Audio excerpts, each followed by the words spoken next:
అదే RTV app వార్తల్ని క్షణాల్లో చదివే అవకాశం ఉంటుంది. ఒక న్యూస్ పేపర్, ఒక టెలివిజన్ ఛానల్ మీ చేతుల్లో ఎప్పుడూ ఉంటాయి. ఎన్డీఏ షార్ట్ షీట్ ఈరోజు జగన్మోహన్ రెడ్డి మీద ప్రభుత్వం మీద కంబైన్డ్గా విడుదల చేయడం జరిగింది. ఎందుకు విడుదల చేసాము షార్ట్ షీట్ అనేది కూడా ప్రజలకు తెలియజేయాలా, ప్రజలకు తెలియాలని కూడా ఈరోజు సమావేశం పెట్టడం జరిగింది. ప్రజలు ఈ విషయాలన్నీ కూడా కూలంకషంగా ఇప్పటికే చర్చించుకుంటున్నారు. ధరలు, పన్నులు, ఛార్జీలు, అప్పుల బాధతో ఒక్కొక్క కుటుంబం 10 లక్షలు భారం మోపినందుకు ఈ షార్ట్ షీట్ వేయడం జరిగింది. ల్యాండు, శాండు, మైను, వైను, గంజాయి, డ్రగ్స్, ఎర్రచందనం, రేషన్ బియ్యం ఇవన్నీ కూడా దగ్గర 8 లక్షల కోట్లు కొట్టేశారు అనేది మన దగ్గర ఫిగర్స్ ఉన్నాయి. అలాగే 10 సార్లు ఇప్పటికే విద్యుత్ ఛార్జీలు పెంచడం జరిగింది. సుమారుగా 75,000 కోట్ల రూపాయలు ప్రజల మీద భారం మోపినందుకు ఈ ఛార్జ్ షీట్. అలాగే ఇసుక ధర 4 సార్లు పెంచడమే కాదు, ఈరోజు ట్రాక్టరు 5,000 రూపాయలు, లారీ 30,000 రూపాయలు పెంచడం వల్ల చాలా వరకు కన్స్ట్రక్షన్ సాగిపోవడం, ఇసుక పాలసీ తీసుకోకపోవడం వల్ల 40 లక్షల మంది ఉపాధి దెబ్బతీశాడు. చాలామంది చనిపోవడం కూడా జరిగింది. దానికోసం ఈ షార్ట్ షీట్ వేయడం జరుగుతుంది. అలాగే భవన రంగం ఎప్పుడైతే కుదురైందో 125 వృత్తులు, వ్యాపారం నష్టపోయినది. అలాగే అన్నా క్యాంటీన్ మూసినందుకు, పేదల కడుపు కొట్టినందుకు. అదేవిధంగా ఎస్సీ ఎస్టీ సప్లాన్ దగ్గర 1,00,000 కోట్లు దారి మళ్లించినందుకు ఈ షార్ట్ షీట్. అలాగే బీసీ సప్లాన్, బీసీకి సంబంధించిన మనీని కూడా ఈయన డైవర్ట్ చేసినందుకు కూడా. అలాగే మద్య నిషేధం చేశాక ఓట్లు అడుగుతా, విద్యుత్ ఛార్జీలు తగ్గిస్తా, మెగా డిఎస్సి ఇస్తా, సిపిఎస్ రద్దు చేస్తా అంటూ 85% హామీలు మాట తప్పినందుకు ఈ ఛార్జ్ షీట్. సో మేనిఫెస్టో అమలు 99.5 అనేది పచ్చి అబద్ధం. సో అబద్ధం చెప్తున్నందుకు కూడా ఛార్జ్ షీట్ ఈరోజు మేము దాఖలు చేయడం జరిగింది. అలాగే అమ్మఒడి 15,000 13,000 ఎంతమందికైనా ఇస్తామని చెప్పి ఒక్కరికి ఇస్తున్నందుకు. అదేవిధంగా చిన్నాన్ని గొడ్డలతో క్రూరంగా నరికి చంపిన కిరాతకుని కాపాడుతున్నందుకు. ఎంత దారుణం అండి! కోట్లాది రూపాయలు ఖర్చు పెట్టి సర్వోన్నత న్యాయస్థానం సుప్రీంకోర్టులో బెయిల్ తెచ్చుకొని ఈరోజు పక్కన తిప్పుకున్నందుకు కిరాతకులు. అలాగే ఎస్సీ ఎస్టీ బీసీని 600 మందిని హత్య చేసినందుకు కూడా. ఇసుక మాఫియా అన్నమయ్య డ్యామ్ కొట్టుకుపోవడానికి మెయిన్ కారణం అక్కడ ఉన్న ఇసుక తీసుకెళ్ళడం వల్ల 42 మంది ప్రాణాలు పోగొట్టుకోవడం మనం చూసాం. సాక్ష్యాలు కూడా ఉన్నాయి. దానికోసం కూడా అమరావతి నిర్మాణంపై మాట తప్పడం కాక దుష్ప్రచారం చేసినందుకు.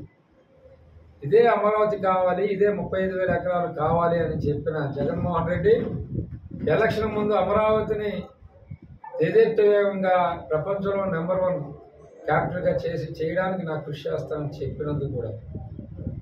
అలాగే ఋషికొండ బోడిగుండు కొట్టినందుకు. అలాగే విశాఖలో ఉత్తరాంధ్ర ప్రజలందరికీ తెలుసు, విశాఖలో ఎన్ని వందల ఎకరాలు కొట్టారు, ఎన్ని వేల కోట్ల విలువ గల 40,000 కోట్ల విలువ గల భూములు దోచినందుకు. పోలవరం 72% పూర్తి చేస్తే కనీసం 5 సంవత్సరాల్లో 1% కూడా ముందుకు తీసుకెళ్ళినందుకు.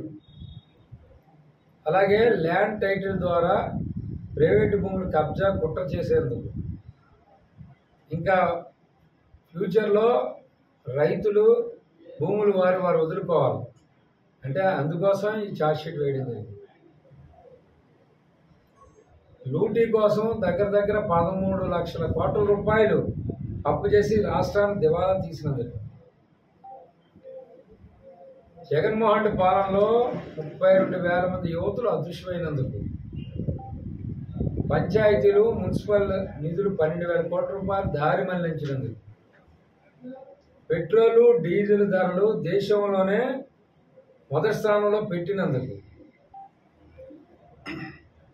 కృష్ణా గోదావరి తుంగభద్ర నదీ జలాలను ధారాదత్తం చేసినందుకు, రాష్ట్రాన్ని గంజాయి డ్రగ్స్ క్యాపిటల్గా మార్చి యువత నిర్వీర్యం చేసినందుకు,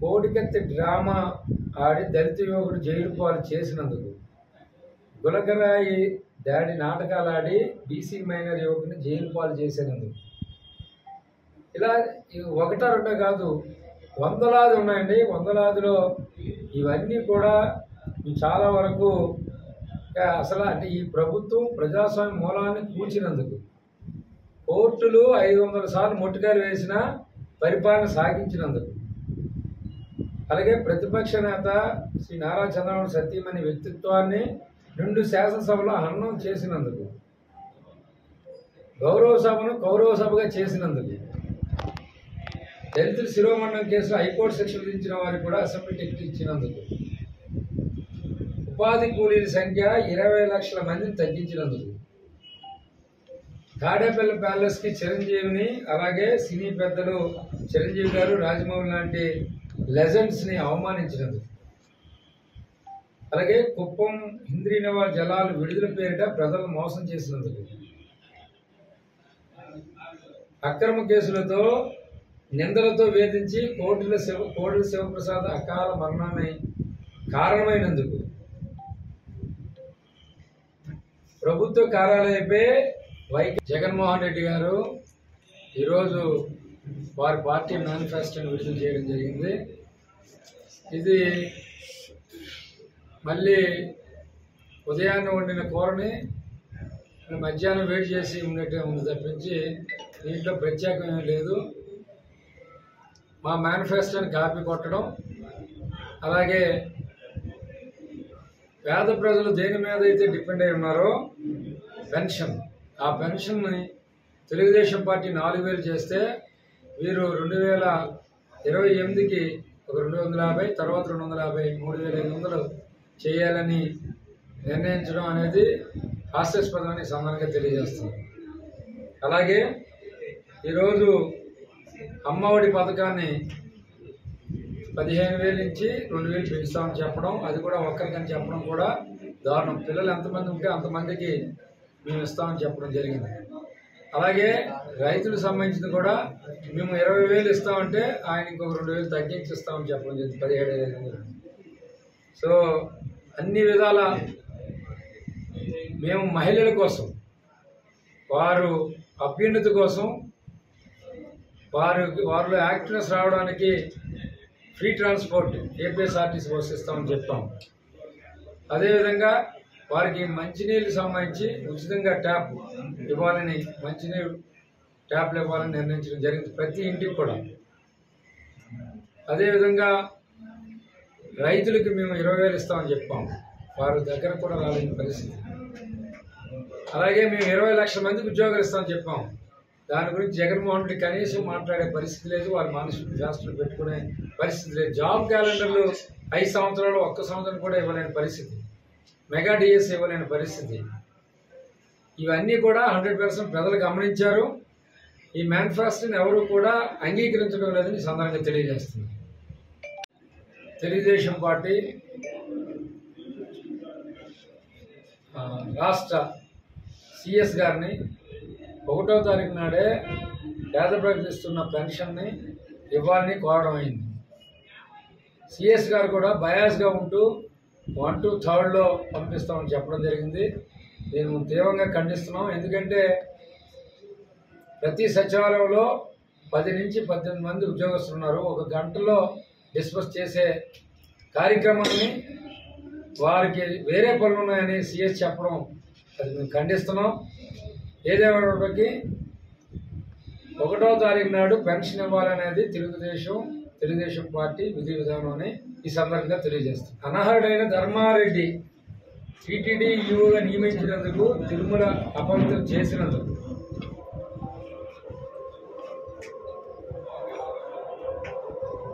ఇంకా 1-2 అని కాదు, ప్రత్యేక హోదా తెస్తానని చెప్పి మోసం చేసినందుకు,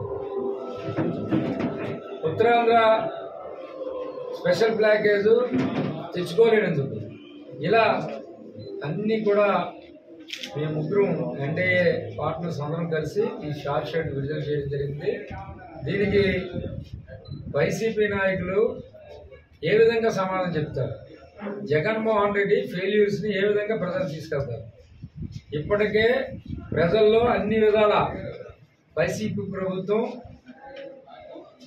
ఇబ్బందులు పెట్టడమైతేని ఏ వర్గం కూడా ఈరోజు వైసీపీ ప్రభుత్వం వల్ల ఆనందంగా ఉండే పరిస్థితి కనబడ్డాను. ఈరోజు వ్యాపారం, ఈరోజు రైతుల సబ్సిడీలన్నీ కూడా తీసివేయడం జరిగింది. అలాగే ఉద్యోగస్తులు కనీసం 5వ తారీఖులోపు జీతాలు తీసుకున్న ఉద్యోగస్తులు ఈరోజు జీతం వస్తే చాలు అని ఈరోజు ఉండే పరిస్థితి.